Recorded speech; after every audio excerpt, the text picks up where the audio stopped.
Ladies and gentlemen, welcome to season 2, episode 18 of the Trivia 10. We have the reigning, defending season 1 champion, Doug Holler, wearing the Heat jersey, ready to make a statement, punch his ticket to the season 2 playoffs. Hopefully, he's a defending champion. It would be, there's a lot of pressure here to keep your championship reign going. How you feeling today? I am so fucking nervous. I am so nervous. I have no confidence coming into this. I feel like I'm gonna score fucking a 25 bomber, lay a goose egg here. But here we go.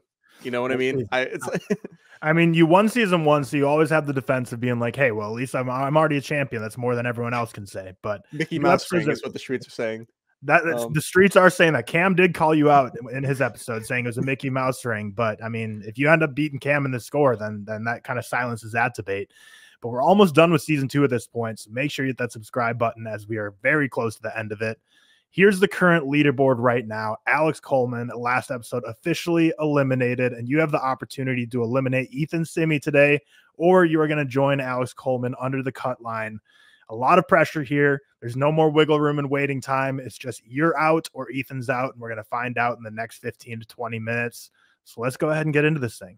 Oh, man. The reigning defending champion taking a spin once again. First question is going to be multiple choice.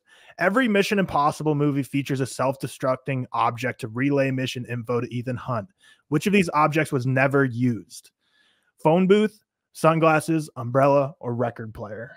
Okay, so sunglasses is Mission Impossible 2. Record player is Mission Impossible Rogue Nation. Phone booth might be Mission Impossible 1. No, Mission Impossible 1 was on the plane. It's umbrella. Umbrella was never used. For sure, locking it in. He was a champion for a reason. He could even call out the exact movies. 5 points. You're on the board already right off the bat. We have another multiple choice question coming for you. The next one here. Spring Breakers was not the first film distributed by A24, although some reason a lot of people consider that to be the very first. It was actually the third. The first A24 film that was distributed by them was directed by who? You've been talking about A24 on your podcast. So I want to throw an A24 question your way because I know you love talking about them so much. Sofia Coppola, Roman Coppola, Gia Coppola, Francis Ford Coppola. Who directed the very first? Okay. It's not it's not Francis. Obviously, yeah.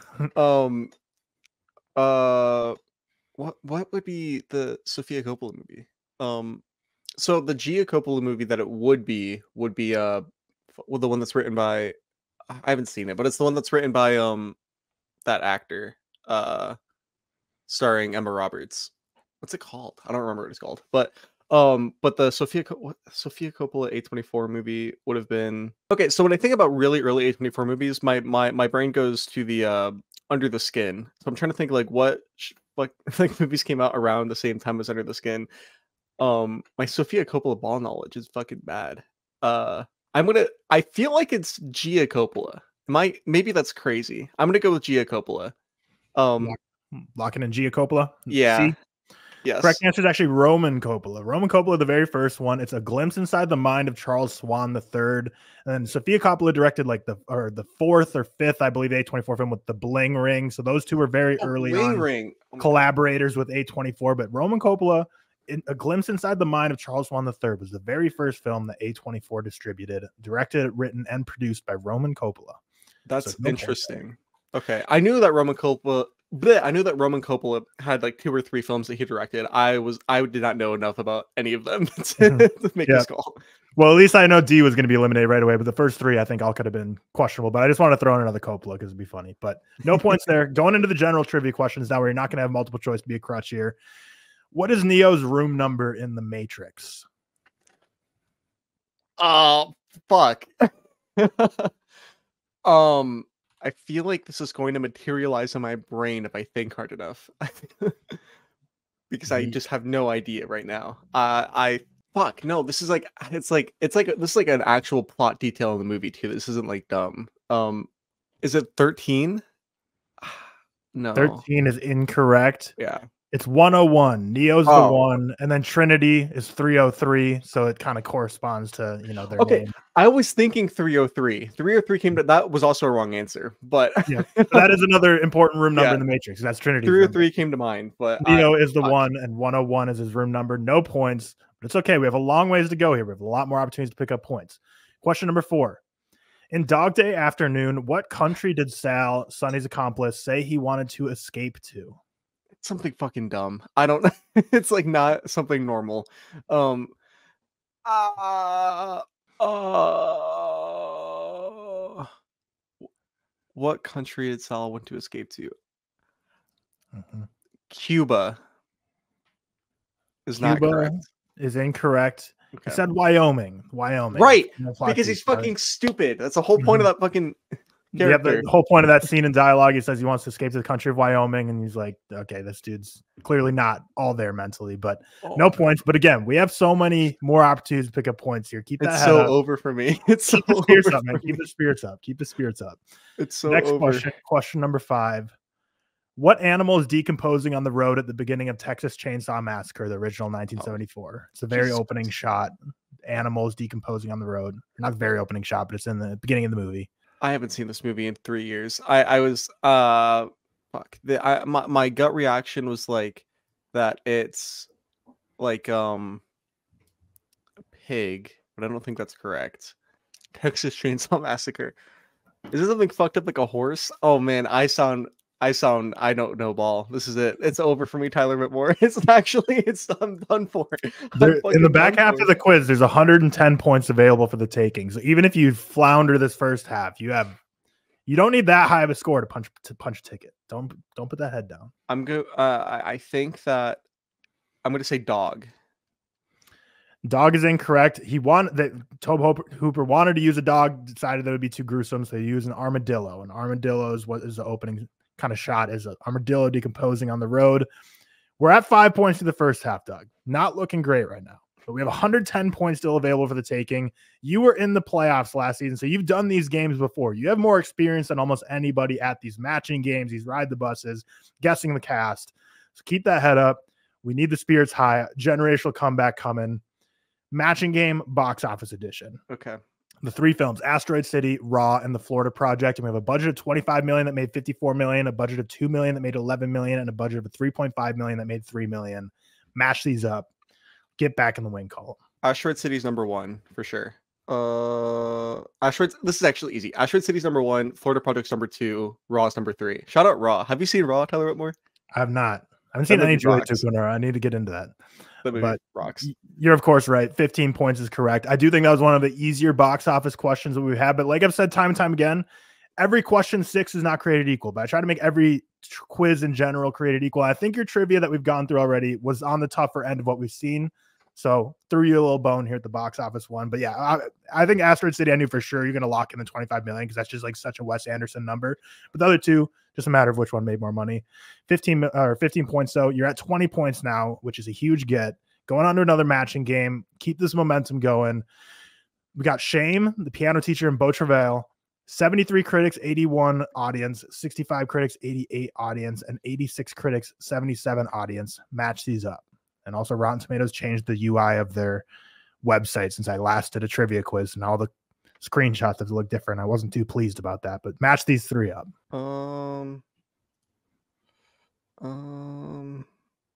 Okay.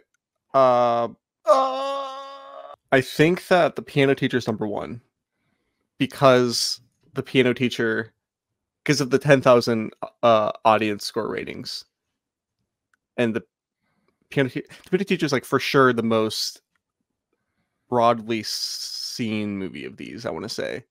So yeah, I'm locking in for sure piano teacher number 1, and then after this, I'm going to say this is bizarre. This is really, really bizarre, actually, because the 65 critic score is so low for both Shame and Beau Travail. I'm gonna go. I don't know, because so I'm gonna go ahead and say that Shame is number 2. I feel like I'm fucking up, but I'm gonna go ahead and say that Shame is number 2, and then Beau Travail is number 3, because Beau Travail also has more critics scores than Shame, I'm gonna say. And also Beau Travail is on like the Sight and Sound list. It's like it should have a higher critic score. It's like just a more acclaimed film in general. So that's what I'm going. I'm going piano teacher, then Beau Travail. No, piano teacher, then Shame, then Beau Travail. So if you're looking at it left to right, it'd be 2, 1, 3 is what you're saying? Yes, 213. Perfectly done. The momentum's building, and that this one was a tougher one, I'd say, because all three of these films, like I haven't seen any of these actually, but the 65 for any of these seems so low based on how highly they're regarded by everyone. But yeah, as we talked about in last week's episode, which obviously you haven't seen because it's coming out in like a month from when we're recording this, but usually like the older a film is, the less critic scores it has, and like the newer film, or the older film, I don't know. The way it works is weird. Just with Rotten Tomatoes, with older films, like the ratings numbers get weird, but yeah, you got it perfectly, which is very impressive because these are all, they're not modern films where I feel like it's a little easier to pick out what critics and audiences are both thinking about them. 15 when you said you were using my favorites, I wasn't expecting you to just like throw in like a 60s Bergman and like Claire Denis and Yeah, I texted Doug yesterday. I'm like, "You ready, man?" And he's like, well, tell me what movies you're picking from. I'm like, just your favorites. And so far I've been picking your favorites movies, like Matrix and stuff. It's movies you love. I mean, I didn't lie to you. Going on to question number 8 here is where we're gonna have 2 right answers for the question. You can get either 0 points, 10 points, or 20 points. You're sitting at 35 points right now, so any points you can get are massive at this point. Question is, of all the films M. Night Shyamalan has written, which 2 made the least at the global box office? And I'm not going to be counting his first 2, which is Praying with Anger and Wide Awake. I was going to say Wide Awake or Praying with Anger is an easy lock-in. Yeah, I feel like those are the 2 that everyone just kind of throws away when discussing M. Night anyway. So we're not counting Praying with Anger, Wide Awake. Of all the films M. Night Shyamalan has written, which 2 made the least at the global box office? It might be Unbreakable as one of them. Unbreakable, Lady in the Water might be one. Lady in the Water. Old might be one. What's the found footage one called? The Visit. Yes, The Visit. The Visit is definitely not one. That I know that movie was pretty successful. And then we had this most recent was Knock at the Cabin, which made some money. But these are also like such low budgets that it's interesting too, because all of his movies kind of make money most of the time. Oh, of course, Avatar. I forgot about Avatar. Oh, The Happening. Oh my god, and The Happening. I'm gonna lock in Sixth Sense, Signs, The Village. No. So Lady in the Water. Talking about made the least at the global box office. They haven't Avatar. So I'm going to say Lady in the Water. I'm locking in Lady in the Water. A little bit flop nation over there. That movie's fine though. Not my favorite. But that movie is fine. And I'm going to also lock in. I don't know actually. I want to say Old or Knock at the Cabin. Part of me wants to say like The Happening, because I know people hate The Happening, but it's After Earth. Oh, hold on. Could After Earth be one? That movie, I felt like really made no money. Actually, no, I'm locking it in. I'm locking Lady in the Water and After Earth. I'm locking it in. I know that After Earth was a tremendous flop. Granted, that was a blockbuster, but I know that movie like.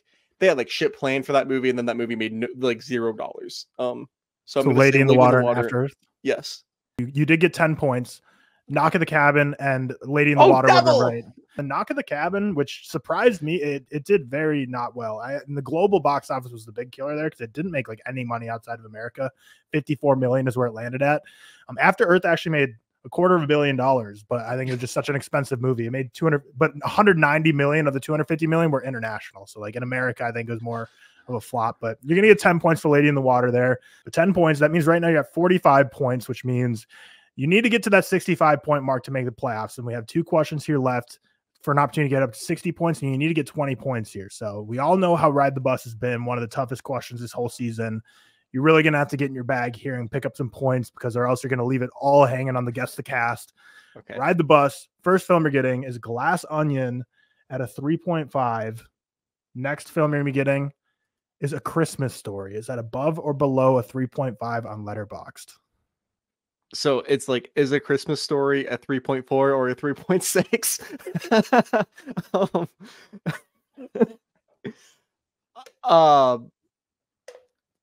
It has to be above.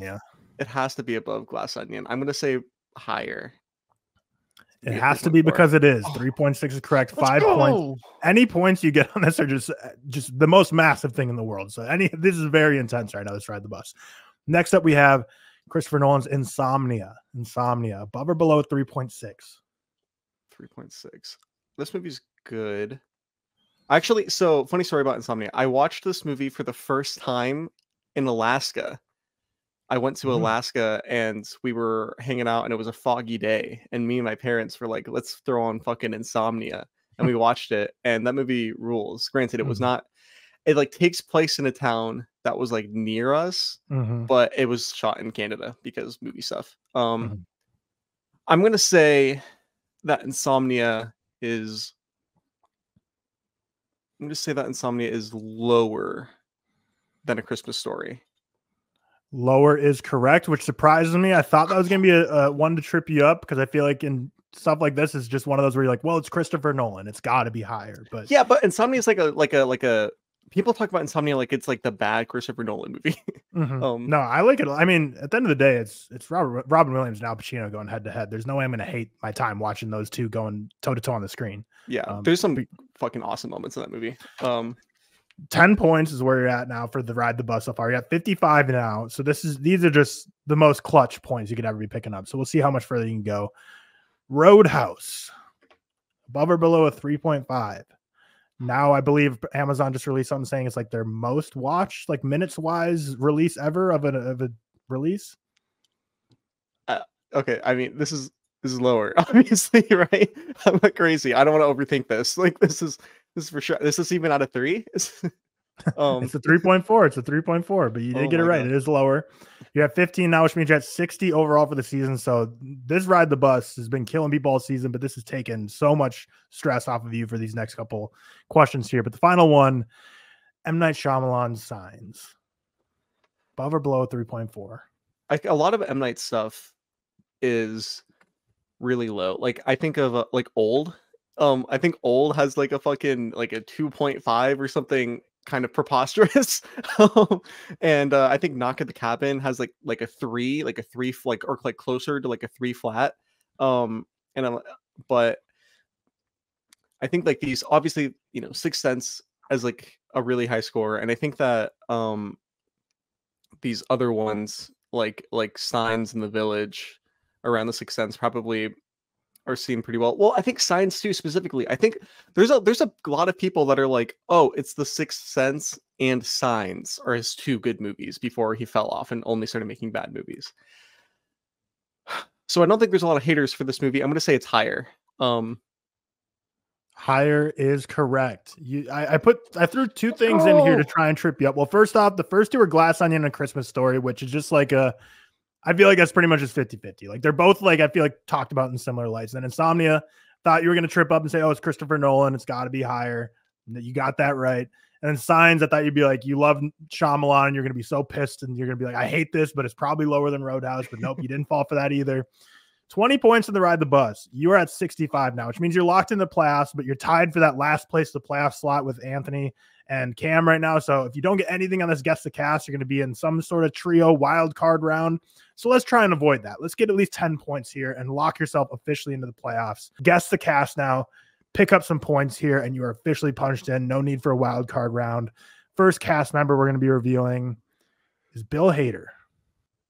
Bill Hader is a tough one for me because I can't even think of that many Bill Hader movies in general. I know that he... I'm gonna go crazy. I'm gonna say The Last Jedi. That's The Last right. Jedi is incorrect. The next one we have here, Danny McBride. Oh, is this? No, it's not. Fuck, Danny McBride. Danny McBride. My mind immediately went to Alien Covenant. Danny McBride is in that movie. Damn, what the fuck is this? What the hell? Bill Hader, Danny McBride. It's like an SNL sketch. Wait, I have no idea. What the fuck?